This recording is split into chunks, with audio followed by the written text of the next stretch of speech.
Uma pergunta bastante importante é sobre o ritmo de vacinação e como é que é o uso da máscara não obrigatório, o uso da máscara não ser obrigatório. Veja, é extremamente importante que todo mundo entenda, e acredito que os estudantes de medicina tenham isso muito claro, que a vacina ela vem ajudar, mas a vacina sozinha não resolve o problema dessa pandemia. Especialmente quando você tem uma situação no Brasil de uma transmissão comunitária sustentada ao longo do tempo. Né? Então, a vacina ajuda porque ela vai proteger, mas ainda a cobertura vacinal ainda é baixa, apesar do Brasil não tá indo mal em comparação com outros países, mas vai demorar para se conseguir uma cobertura vacinal que possa evitar que as pessoas adoeçam e que adoeçam gravemente e que não façam uma pressão no sistema de saúde. Então, é importantíssimo ressaltar que, além da vacina, é necessário que as medidas de saúde pública continuem sendo implementadas. Isso quer dizer o quê? Medida de saúde pública é uso consistente de máscaras, evitar aglomerações, higienização das mãos e no caso da higienização na etiqueta, por exemplo, para tossir e tudo mais, né? Evitar aglomerações, evitar ambientes fechados e, no caso dos trabalhadores de saúde, especificamente, ter o sistema de saúde manter níveis altos de testagem de pacientes sintomáticos, pessoas sintomáticas, de quarentena, de isolamento dos contatos. Então, ter todos os mecanismos da vigilância epidemiológica funcionando no país. Vou reforçar a situação. O não uso de máscara numa situação em que você continua tendo uma transmissão comunitária consistente, como é o caso do Brasil, não dá certo, né? Tem que continuar utilizando máscara nas situações que eu descrevi e tem que continuar usando as medidas de saúde pública sendo implementadas nos estados, no município, no Brasil como um todo, até que se possa dizer que se tem uma cobertura vacinal suficiente, que ainda não está bastante longe, e que o número de casos haja evidência de que a transmissão comunitária tenha diminuído drasticamente. Até esse momento, não dá para parar de usar máscara.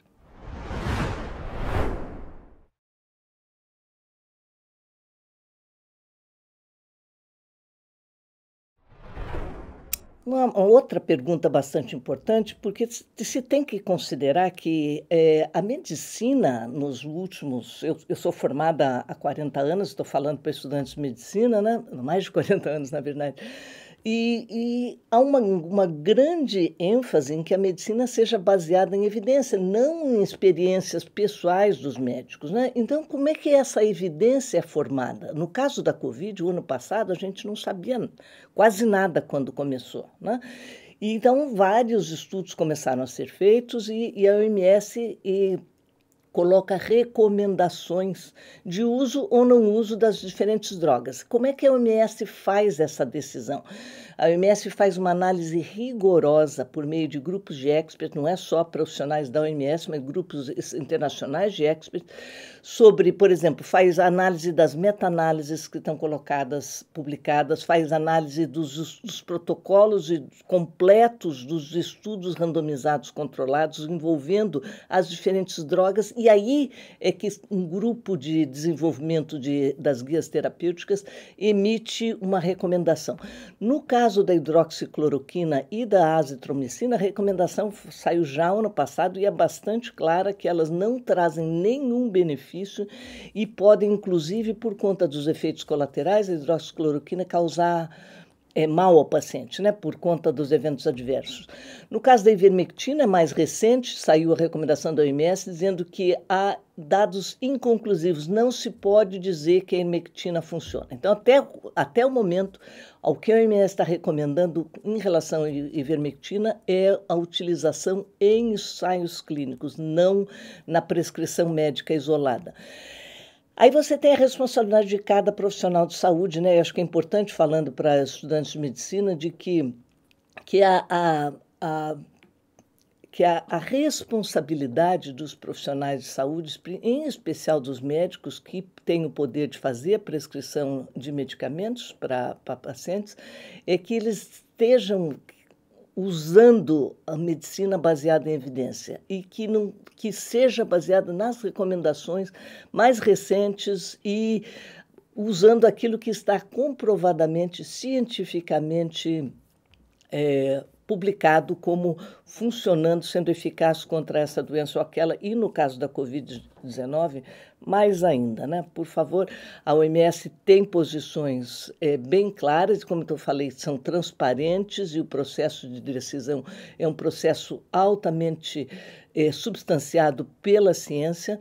E até o momento a OMS recomenda o uso do oxigênio, claro, né? Vocês sabem, da dexametasona, corticosteroides em casos graves, e não recomenda o uso da hidroxicloroquina, da ivermectina e da azitromicina, como está sendo colocado no Brasil, em muitos locais, como o kit preventivo contra a piora do caso da Covid ou a prevenção da contaminação. Isso, na verdade, está comprovadamente como não funcionando.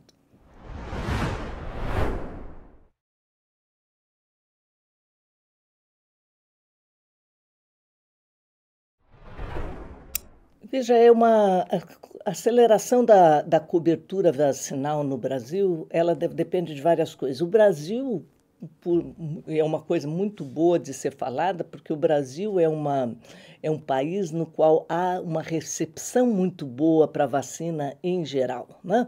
E o Brasil tem já, como a população está acostumada com as campanhas de vacinação de adultos, que não acontece na maior parte dos países, não fazem vacinação de adultos, fazem apenas para crianças, né?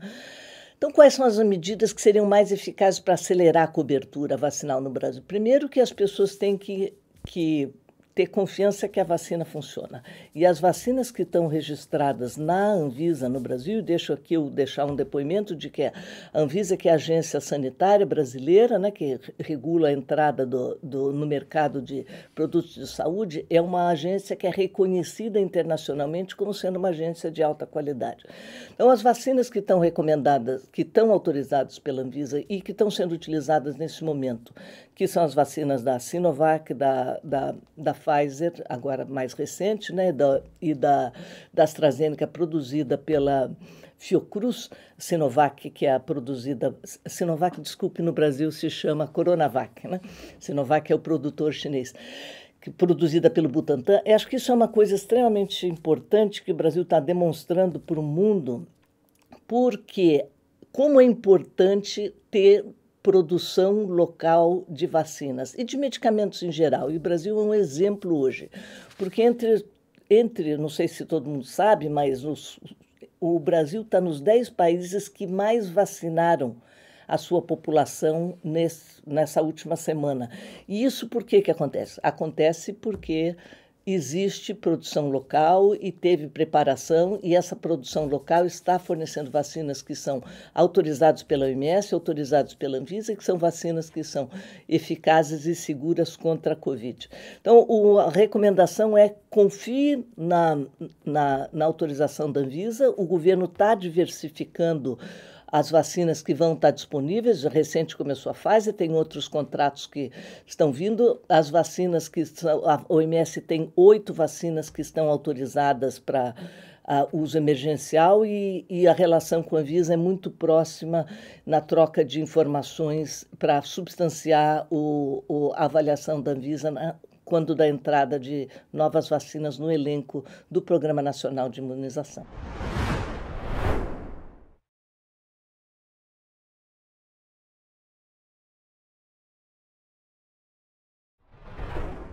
As questões dos desafios da OMS no enfrentamento à pandemia, na verdade, são desafios globais, né? Porque a primeira questão que é importante, que acho que todo mundo está vivendo hoje, né? Porque nós estamos lidando com um patógeno que não existia antes, quer dizer, com o qual não havia tido contato com seres humanos antes. Então, a gente está aprendendo a cada dia, né? A ciência está evoluindo rapidamente, os estudos estão sendo feitos, você desenvolveu vacina num tempo recorde, o sequenciamento dos vírus aconteceu em tempo recorde, tem, por exemplo, o GISAID, que armazena os sequenciamentos, tem mais de 1 milhão de sequências de vírus acumulados já, estão disponíveis para a sociedade científica em geral. Você tem a emergência de novas variantes, né? Que acho que era esperado numa doença viral, né? Acho que vocês entendem muito claramente que os vírus mutam e à medida em que essa mutação se torna mais estável, ele pode se transformar numa variante. Hoje a OMS tem o relato de variantes de preocupação e variantes de interesse, e nas variantes de preocupação tem 4, e uma delas que já demonstrou, que é a variante Delta, que já demonstrou uma enorme capacidade para transmissão da doença na comunidade, né? Ela está se espalhando rapidamente, e também há os questionamentos em relação à efetividade da vacina no caso das variantes. Então, esse é um primeiro desafio, que é o enfrentamento de um novo coronavírus. Nós já tivemos outros coronavírus na nossa vida, mas esse está se comportando de uma forma muito mais de mais fácil transmissão. E o segundo desafio, que é global, mas é um desafio que cada país está enfrentando nesse momento, é a pressão que a presença de um patógeno com alta transmissibilidade, a pressão que faz no sistema de saúde, né? Então, a gente tem visto que quando você tem um grande número de casos e é claro que mesmo que a severidade, os casos graves sejam uma pequena proporção, mas dentro de um grande número de casos há uma grande pressão no sistema de saúde, em muitos casos colapso, como já se viu em algumas cidades no Brasil e no mundo, aumentando a letalidade dessa doença. Mas acho que um terceiro ponto que é extremamente importante no enfrentamento da pandemia é relacionado à preparação, né? Como é que os países estavam preparados para essa nova pandemia? Na verdade, não estavam preparados, né? E a gente diz isso com muita segurança, porque você vê que as dificuldades estão sendo enfrentadas por países de alta renda, de média renda e de baixa renda, né? Os efeitos econômicos dessa pandemia estão afetando globalmente todos os países, independente do seu grau de desenvolvimento. As medidas que têm que ser tomadas, muitas vezes, afetam os indivíduos de forma bastante profunda, seja por conta de quarentena, seja por conta de lockdowns, de isolamento físico, seja por conta da necessidade de mudar comportamento, né? E até em algumas questões, o próprio isolamento social que se vê por exemplo, as famílias não poderem se encontrar. Isso causa um impacto emocional muito grande. Então, você tem o lado de ter um vírus novo, de ter um vírus que está pressionando os sistemas de saúde em países de todos os níveis de renda. Você tem a necessidade do enfrentamento por conta da não preparação dos países para uma pandemia envolvendo um vírus de alta transmissão respiratória. E, por último, você tem o desafio dos indivíduos no enfrentamento à pandemia por conta das questões sociais, das questões econômicas que estão envolvidas. Então, eu acho que é um momento muito difícil no mundo, mas há avanços que estão vindo, não acabou ainda, mas tem que se continuar em frente sempre, ao procurar aumentar a cobertura vacinal, porque há proteção com a cobertura vacinal, e procurar o não abandono das medidas de saúde pública, que são extremamente essenciais até que possa se baixar a transmissão comunitária. A gente está sempre falando no risco, a relação de risco que tem que ser avaliada pelos governos, né? Se você ainda continua tendo uma alta transmissão comunitária, você deve manter as medidas de saúde pública em pleno funcionamento.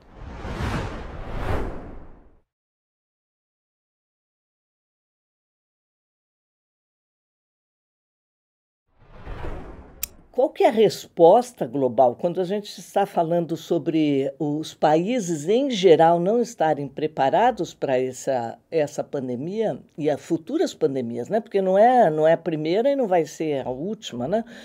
É, a OMS, a OMS, a Organização Mundial de Saúde, na verdade, ela tem uma Assembleia Mundial de Saúde que acontece todo ano em maio, em que todos os países membros tomam decisões sobre determinados assuntos. E a Assembleia Mundial de Saúde agora, que ocorreu agora em maio de 2021, teve uma discussão sobre a elaboração de um tratado internacional para pandemias.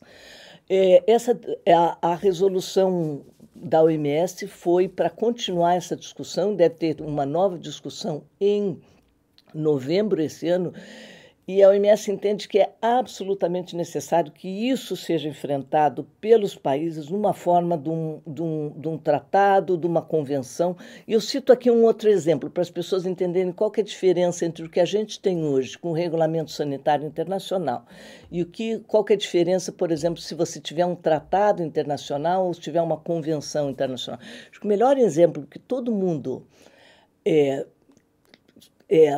sabe das restrições que se tem, por exemplo, ao uso do fumo, né, o tabaco. Né?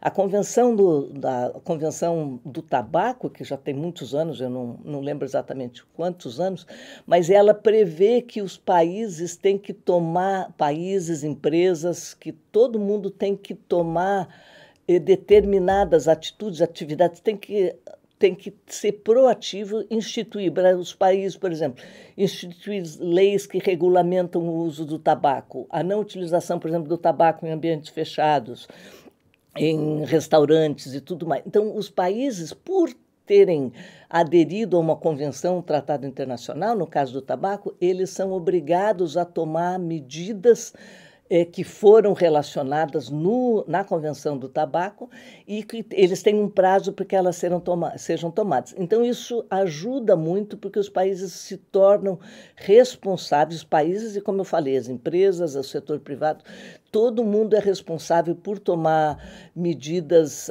que são aplicáveis para a contenção de determinado agravo, no caso do uso do tabaco, mas essas medidas tem que ser, esse tipo de tratado internacional que está se discutindo é para medidas que possam prevenir que a gente tenha uma nova pandemia com as repercussões que a gente está tendo com essa pandemia. Então, é por isso que está se propondo um tratado internacional para pandemias.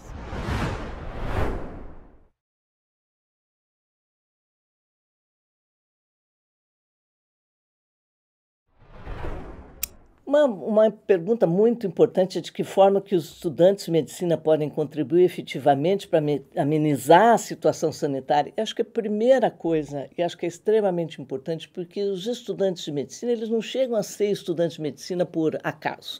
Né? Vocês que estão na faculdade agora, estão estudando, vocês passaram por um processo seletivo enorme, vocês são pessoas que são respeitadas no meio. Né? Eu acredito que muitos de vocês recebem perguntas de parentes, de amigos, e como é que está essa situação, como é que está aquela situação. Então, eu acho que, em primeiro lugar, vocês podem ajudar em transmitindo, repercutindo as informações com base científica sobre tratamento, sobre prevenção, sobre comportamento individual durante a pandemia. Então, vocês têm que se manter à frente da informação científica e vocês têm que utilizar, vocês todos são muito eficientes no uso da mídia social. É importantíssimo a utilização da mídia social entre seus pares, o alcance que tem as mensagens que são colocadas na mídia social. Hoje a gente não poderia imaginar o alcance que tem talvez há 2, 3 anos atrás. Né? Então, acho que vocês têm uma obrigação e vocês têm a capacidade de disseminar informações corretas e confiáveis para todos os tipos de público, e isso é extremamente importante. Eu acho que liderar pelo exemplo é importante também. Um estudante de medicina que não segue as medidas de saúde pública, ele está dando um mau exemplo de comportamento, né? Eu acho que tem um momento que a gente vive hoje, e é um momento que foi exacerbado por essa pandemia, é um momento também tem movimentos contra a ciência, né? Acho que tem muitos movimentos assim obscurantistas que visam colocar a ciência sob óticas que não são verdadeiras, né? E acho que vocês têm uma função fundamental também ao proteger os achados científicos, mas também ao fazer a comunicação dos dados científicos de maneira clara, que as pessoas possam compreender, vocês estão ajudando a combater essa pandemia globalmente. E além, é claro, da presença, a Federação de Estudantes de Medicina tem presença internacional importante que as federações nacionais estejam presentes nos conselhos de saúde, nos locais onde se fazem políticas de saúde, e essa não vale só para a Covid, vale para todas as atividades de saúde. Queria agradecer aqui o envolvimento dos estudantes de medicina no combate à Covid e o movimento dos estudantes de medicina na busca de acesso equitativo aos bens e serviços de saúde em todo o mundo. Muito obrigada a todos e todas.